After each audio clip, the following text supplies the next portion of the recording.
चलिए दोस्तों, कैसे हो आप लोग? तो दोस्तों मैं आप सभी का स्वागत करता हूँ आपके अपने गिरी टूल्स के चैनल पे। दोस्तों आज हम हमारे थर्ड चैप्टर का फिजियोग्राफी एंड ड्रेनेज का वन शॉट वीडियो क्या देखने वाले हैं। तो चलिए क्या करिए, चीजों की शुरुआत करते हैं और समझने की कोशिश करते हैं। सबसे पहली चीज हम यहाँ पे हिमालयस की बात करेंगे। हिमालयस की जब हम बात करते हैं, Himalayas one of the youngest आपका फोल्ड माउंटेन क्या माना जाता है। ये पामिकुरॉड से शुरू होता है और खत्म पामिकुरॉड जो कि तजिकिस्तान में एक जगह है, वहां से शुरू होता है और आपके ईस्टर्न डायरेक्शन में जाके एंड होता है। वहीं जब मैं इंडिया में बात करूं तो इंडिया में शुरू कहाँ होता है, जम्मू और कश्मीर से शुरू होता है और खत्म कहाँ होता है आपके अरुणाचल प्रदेश। ये देखो यहाँ पे जम्मू और कश्मीर और यहाँ पे जाकर खत्म हो रहा है, यहाँ पे हमारा अरुणाचल प्रदेश का पाया जाता है। ये एक सिंगल माउंटेन रेंज नहीं है, ठीक है। यहाँ पे आपको देखो अलग अलग रेंजेस यहाँ पे देखने मिल रहे हैं, ठीक है। अब वहीं पे अगर मैं बात करूँ साउथ से नॉर्थ, जब हम साउथ से मतलब नीचे की तरफ से जब हम ऊपर की तरफ जाते हैं, जो सबसे साउथ वाले डायरेक्शन में जो हिमालयस होता है ये सबसे ओल्डेस्ट होता है, और जो सबसे ऊपर नदर डायरेक्शन में जो होता है वो सबसे यंगेस्ट माउंटेन क्या माना जाता है, ठीक है। जो हिमालयस है वो अलग अलग टाइप्स में डिवाइडेड भी है। एक वेस्टर्न हिमालयस को हम कश्मीर हिमालयस भी बोलते हैं, सेंट्रल हिमालयस है, सेंट्रल हिमालयस को कुमाऊन हिमालयस भी बोला जाता है, और ईस्टर्न हिमालयस को हम लोग असम हिमालयस भी क्या बोलते हैं। तो यहाँ पे नॉर्थ इंडियन प्लेन्स की बात करेंगे। अब जो नॉर्थ इंडियन प्लेन्स की बात करो तो देखो सीधी सीधी बात है, ठीक है। नॉर्थ इंडियन प्लेन्स लाई कहाँ पे करता है, ठीक है। तो ये लाई करता है आपके कहाँ पे लाते हैं, Himalayas in the north and peninsula in the south. मतलब जो हिमालयस नॉर्थ में और जो पेनिनसुला साउथ में, उसके बीच में ये जो गंगा ये जो प्लेन्स है ये क्या लाई करती है। अभी प्लेन्स अगर मैं बात करूँ दो पार्ट में डिवाइडेड है, एक है आपका गंगा प्लेन और एक आपका वेस्टर्न प्लेन। गंगा प्लेन क्या होता है, गंगा प्लेन बेसिकली ये आपका जो अरावली माउंटेन यहाँ पे लाई करता है, अरावली माउंटेन के ईस्टर्न साइड में आपका क्या आता है, गंगा प्लेन क्या आता है। अभी गंगा प्लेन बना किसकी वजह से, जो आपकी गंगा रिवर है, गंगा रिवर के डिपोजिशनल वर्क की वजह से ये जो गंगा प्लेन है ये फॉर्म होती है। अब ये जो रिवर गंगा और जो ब्रह्मपुत्र ये क्या फॉर्म करती है, वर्ल्ड का सबसे लार्जेस्ट डेल्टा सुंदरबन डेल्टा क्या फॉर्म करती है, ठीक है। अब ये डेल्टा लार्जेस्ट डेल्टा पूरे वर्ल्ड में, ठीक है। फिर वहीं पे वेस्टर्न प्लेन्स अगर मैं बात करूं, वेस्टर्न प्लेन्स क्या होते हैं, अरावली माउंटेन के वेस्टर्न साइड में जो प्लेन्स होते हैं उसे हम लोग वेस्टर्न प्लेन्स कहते हैं, ठीक है। ठीक, अब ये जो डेजर्ट है, ये जो एरिया है मोस्टली क्या डेजर्टेड एरिया है, ठीक है।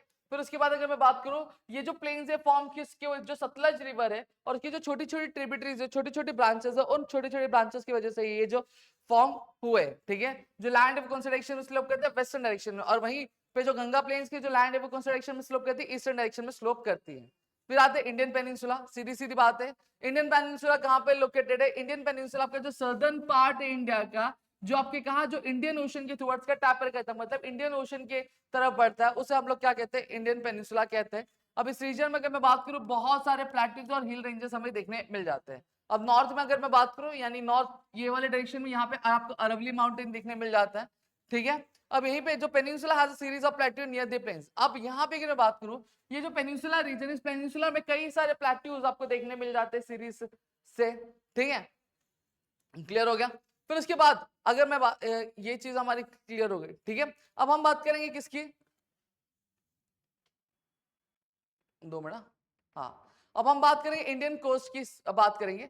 अब यहाँ पे इंडियन कोस्ट लाइन अगर मैं बात करूँ तो कितने किलोमीटर है, 7,500 किलोमीटर का लॉन्ग कोस्ट लाइन है, ठीक है। अब ये जो कोस्ट लाइन है दो पार्ट में डिवाइड है, एक वेस्टर्न कोस्ट में और ईस्टर्न कोस्ट में। जो वेस्टर्न कोस्ट है वो कहाँ पे लाई करता है, वो आपके अरेबियन सी के पास का लाई करता है। अब यहाँ पे इसके किनारे में अगर मैं बात करूँ तो हमें कई सारे रॉक्स देखने मिल जाते हैं, ठीक है। अब ये वेस्टर्न प्लेन्स जो है वो क्या जो वेस्टर्न घाट से वहां पे क्या फॉर्म होती है, आपकी एस्चुरीज फॉर्म होती है, डेल्टा फॉर्म हो नहीं पाती। क्यों, क्योंकि वेस्टर्न घाट पे जो रिवर्स होती है बहुत ही ज्यादा शॉर्ट और फास्ट रिवर्स क्या होती है। वही ईस्टर्न कोस्ट की अगर बात करें तो ईस्टर्न कोस्ट कहाँ पे लाई करता है, ईस्टर्न कोस्ट लाई करता है आपके बे ऑफ बंगाल पे, ठीक है। फॉर्म किसकी वजह से होता है, जो डिपोजिशनल वर्क होती है, ठीक है, रिवर की, उसकी वजह से फॉर्म होता है, ठीक है। ये जो सैंड मड एसेट्रा जो रिवर्स द्वारा क्या लाई जाती है। अब बहुत सारी जो ईस्ट फ्लोइंग रिवर्स है वो क्या आती है, वो घाट्स के थ्रू यहाँ पे आके क्या मिलती है, ठीक है। अभी इस लैंड का जो स्लोप है वो जेंटल स्लो है, इसलिए जो रिवर्स होती है वो यहाँ पे बहुत ही ज्यादा स्लोली स्लोली फ्लो क्या करती है। और ईस्टर्न घाट्स पे आपके क्या फॉर्म होते हैं, डेल्टास फॉर्म होते हैं, एस्चुरीज फॉर्म होती नहीं है। अब आइलैंड्स की बात करें, अब इंडिया के पास कई सारे छोटे और बहुत बड़े बड़े आइलैंड्स हैं, ठीक है। इसे हम लोग कोस्टल आइलैंड्स भी बोलते हैं। और जो उसके अलावा जो आइलैंड्स है उसको उसके अलावा भी जो आइलैंड्स है आपके कहाँ पे, अरेबियन सी और बे ऑफ बंगाल में, ठीक है। जो आइलैंड्स अरेबियन सी में उसे हम लोग क्या लक्षद्वीप बोलते हैं, उसमें से बहुत सारे अटॉल आइलैंड्स, अटॉल आइलैंड्स मतलब क्या हो गया, जो रिंग शेड में जो आइलैंड्स होते हैं, जो कोरल रीफ के बेस पे बने होते हैं, उसके हम लोग अटॉल आइलैंड्स बोलते हैं। ये बहुत ही ज्यादा छोटे हैं और बहुत बड़े बड़े नहीं है, ठीक है। जो आइलैंड्स आपके बे ऑफ बंगाल, इसमें हम लोग अंडमान और निकोबार आइलैंड्स कहते हैं। जो अंडमान आइलैंड्स है वो बहुत सारे क्या है, वॉल्केनिक है, और उसमें कई सारे हिल्स हमें क्या देखने मिलते हैं बीच में। और वन ऑफ देम उसमें से एक क्या है, बैरल आइलैंड है, जो अकेला एक्टिव वॉल्केनो इंडिया में। कुछ आइलैंड जो है निकोबार में है, जिसको हम लोग क्या कहते हैं, अटॉल्स कहते हैं। क्या कहते हैं, अटॉल्स कहते हैं। क्लियर हो गया, डन। तो यहाँ पे हमने ये वाली चीजें क्या कवर कर ली, ठीक है। अब आगे बढ़ते हैं, अब हम बढ़ेंगे हमारे कहाँ पे, हम हमारे नेक्स्ट टॉपिक पे बढ़ेंगे जो हमारा ब्राजील वाला टॉपिक है। चलो यहाँ पे बढ़ते हैं, ब्राजील की बात करते हैं। ब्राजीलियन हाइलैंड्स, ब्राजीलियन हाइलैंड्स अगर मैं बात करूं, जो सदर्न पार्ट है, सदर्न प्लेट्यू आपके ब्राजील का, ठीक है, उसे हम लोग ब्राजीलियन हाइलैंड, ब्राजीलियन शील्ड या फिर ब्राजीलियन प्लेट्यू का कहते हैं। और ये दोनों मिलके, ठीक है, ये जो ब्राजीलियन हाइलैंड, ब्राजीलियन शील्ड और ब्राजीलियन प्लेट्यू, ये सब एक ही प्लेट्यू का नाम है, ठीक है। ये गुयाना हाइलैंड से मिलके क्या बनाते हैं, आपके साउथ अमेरिका का बेस क्या फॉर्म करते हैं।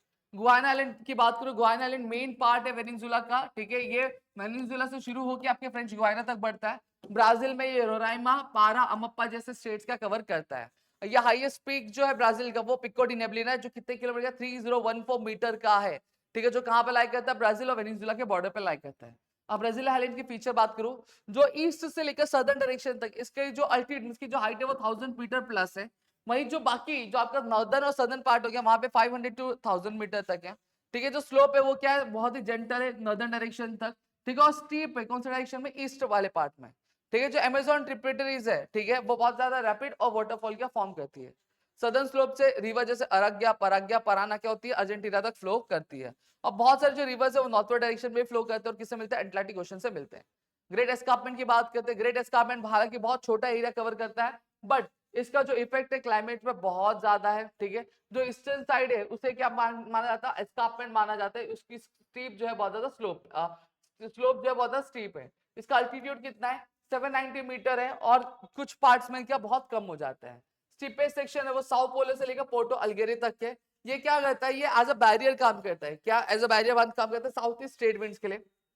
और ये एज अ बैरियर हो गया, अब यहाँ से बादल जा नहीं पा रहे, तो यहाँ पे क्या होती है, पूरी बारिश हो जाती है, और यहाँ पे क्या होता है, फिर ये सूखा पड़ जाता है। इसको रेन शैडो रीजन क्या बोला, या फिर रेन शैडो रीजन या फिर ड्रॉट कोलेटरल क्या बोला जाता है। अब कोस्ट की बात करें, कोस्ट कितना किलोमीटर की, 7400 किलोमीटर है, ठीक है। ये कितने पार्ट में डिवाइडेड है, आपके दो पार्ट में, एक नॉर्थ कोस्ट, नॉर्दर्न कोस्ट और ईस्टर्न कोस्ट में।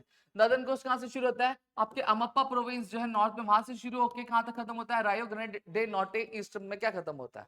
आप बहुत सारे रिवर्स यहाँ पे आके मिलते हैं, अमेज़न को इंक्लूड करते हैं। ये एक लोअर लाइंग रीजन है। अब इसमें क्या आता है, माराजो आइलैंड्स आता है, माराजो बे आता है और साओ मार्कोस बे आता है।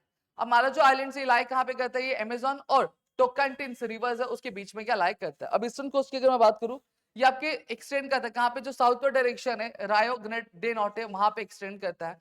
बहुत सारे जो छोटे रिवर्स है वो फ्लो करते हैं आपके कहाँ पे, अटलांटिक में, ठीक है। मेजर रिवर जैसे साउथ फ्रांस, मेजर रिवर क्या है, ये सैन फ्रांसिस्को। आप फीचर्स क्या ब्राजीलियन कोस्ट के वो देख लेते हैं, बहुत सारे बीचेस और सैंड ड्यूज हमें देखने मिल जाते हैं। बहुत सारे जो एरियाज है वो कोरल रीफ और अटल आइलैंड से क्या प्रोटेक्टेड है। फिर प्लेन्स की बात करते हैं, प्लेन्स क्या है, जो अमेज़न प्लेन्स यानी जो आपका नॉर्थ ब्राजील है, ठीक है, लोकेटेड किसके बीच में, गुयाना आइलैंड और ब्राजीलियन आइलैंड के बीच में लोकेटेड है।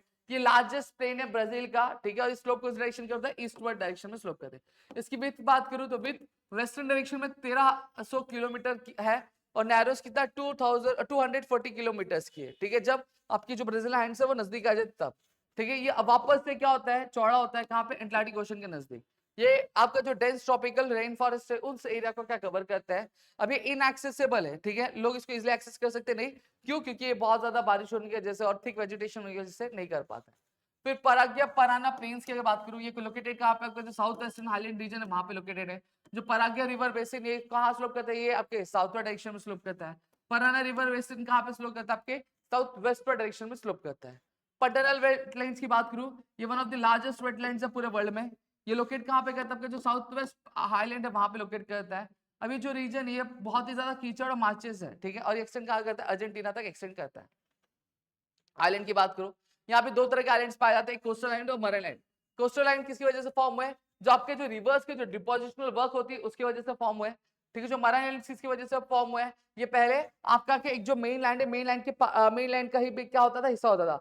फिर due to the endogenetic moments या फिर due to the sudden moments, ये क्या हुआ है, जो लैंड है ये अलग हो चुका है, क्या हो चुका है, अलग हो चुका है, और अलग होके ये क्या बन गया, एक मरीन आइलैंड क्या बन गया। मरीन आइलैंड कहाँ पे लोकेटेड है, 300 किलोमीटर दूर लोकेटेड है मेनलैंड से, अटलांटिक में, ठीक है। उसमें से बहुत सारे रॉकी है, ठीक है। उसके जो टॉप से मतलब जो उसको अपर पार्ट है वो किसकी वजह से, जो सबमर्ज माउंटेन से माउंटेन छुप गए या फिर धस गए, उनकी वजह से क्या फॉर्म हुआ है। ये एक साउथ अटलांटिक कोस्ट है आइलैंड का, ठीक है। और एक कोरल आइलैंड्स को हम लोग अटॉल्स भी क्या बोलते हैं, ठीक है। अब ये वाला हमारा पूरा फिजियोग्राफी वाला पार्ट कवर हो गया। अब ड्रेनेज वाले पार्ट में आते हैं, हार्डली 5 मिनट्स और लगेंगे हमें।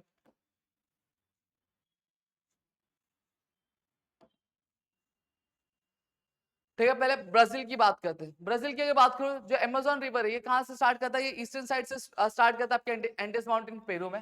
ठीक है, जो रिवर है ये रिवर क्या करता है, लार्ज अमाउंट ऑफ वाटर क्या करता है, फ्लो करता है। कितनी स्पीड में? 2 lakh cubic metre. 2 lakh cubic metre water क्या करता है, फ्लो करता है हर एक सेकेंड में।